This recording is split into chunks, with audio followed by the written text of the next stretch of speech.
ह्यानंतर मी 4 देवदूत पृथ्वीच्या 4 कोन्यांवर उभे राहिलेले पाहिले.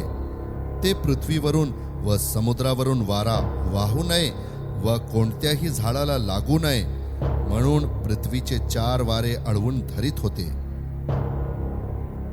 मी आणखी एक देवदूत सूर्य उदयाच्या दिशेने वर चढताना पाहिला. त्याच्याजवळ जिवंत देवाचा शिक्का होता. ज्या 4 देवदूतांकडे पृथ्वीला व समुद्राला उपद्रव करण्याचे काम सोपविले होते, त्यांना तो उच्च स्वराने म्हणाला, आमच्या देवाचे जे दास आहेत त्यांच्या कपाळावर आम्ही शिक्का मारेपर्यंत पृथ्वीला, समुद्राला व झाडांना उपद्रव करू नका. ज्यांच्यावर शिक्का मारण्यात आला त्यांची संख्या मी ऐकली. इस्रायल लोकांच्या सर्व वंशांपैकी 1,44,000 शिक्का मारण्यात आला. यहुदा वंशापैकी 12,000 शिक्का मारण्यात आला.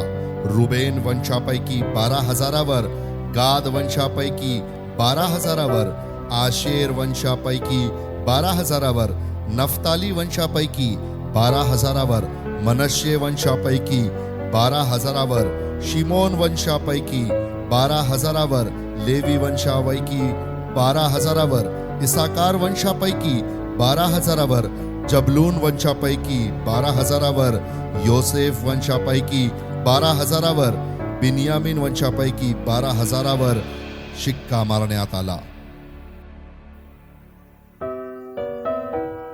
ह्यानंतर मी पाहिले तो सर्व राष्ट्रे, वंश, लोक व निरनिराळ्या भाषा बोलणारे ह्यांच्यापैकी कोणाला मोजता आला नाही असा शुभ्र झगे परिधान केलेला व हाती झावळ्या घातलेला मोठा लोकसमुदाय राजासनासमोर व कोकऱ्यासमोर उभा राहिलेला माझ्या दृष्टीस पडला.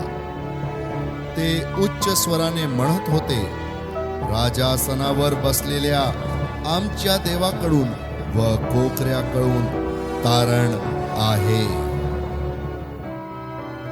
तेव्हा राजासन, वडील मंडळ व 4 प्राणी ह्यांच्या भोवती सर्व देवदूत उभे होते. ते राजासनासमोर उपडे पडून देवाला नमन करून म्हणाले,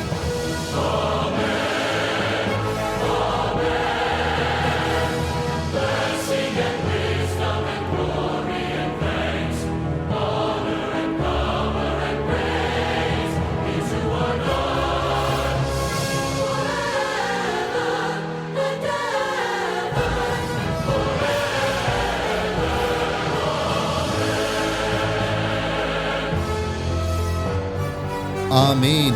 धन्यवाद, गौरव, ज्ञान, उपकार, स्तुती, सन्मान, सामर्थ्य व बळ ही युगानुयुग आमच्या देवाची आहेत. आमेन.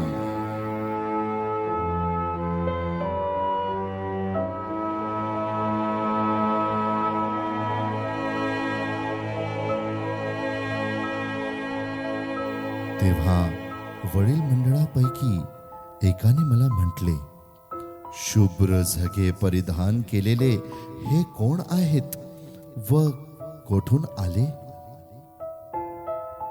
मी त्याला म्हटले, प्रभो, हे तुला ठाऊक आहे. तो मला म्हणाला, मोठ्या संकटातून येतात ते हे आहेत. ह्यांनी आपले झगे कोकऱ्याच्या रक्तात धुवून शुभ्र केले आहेत. ह्यामुळे ते देवाच्या राजासनासमोर आहेत. ते अहोरात्र त्याच्या मंदिरात त्याची सेवा करीतात आणि राजासनावर बसलेला त्यांच्यावर आपला मंडप विस्तृत करीन. ते ह्यापुढे भुकेले असे होणार नाहीत व तान्हेलेही होणार नाहीत. त्यास सूर्य किंवा कोणतीही उष्णता बाधणार नाही, कारण राजसनापुढे मध्यभागी असलेला कोकरा त्यांचा मेंढपाळ होईल व तो त्यांना जीवनाच्या पाण्याच्या झऱ्याजवळ नेईन.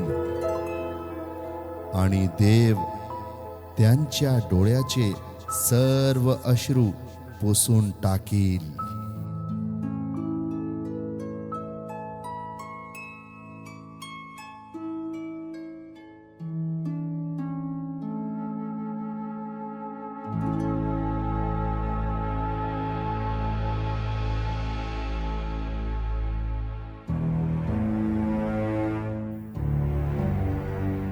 त्याने 7वा शिक्का फोडल्यावर स्वर्गात सुमारे अर्धा तास पर्यंत निवांत झाले.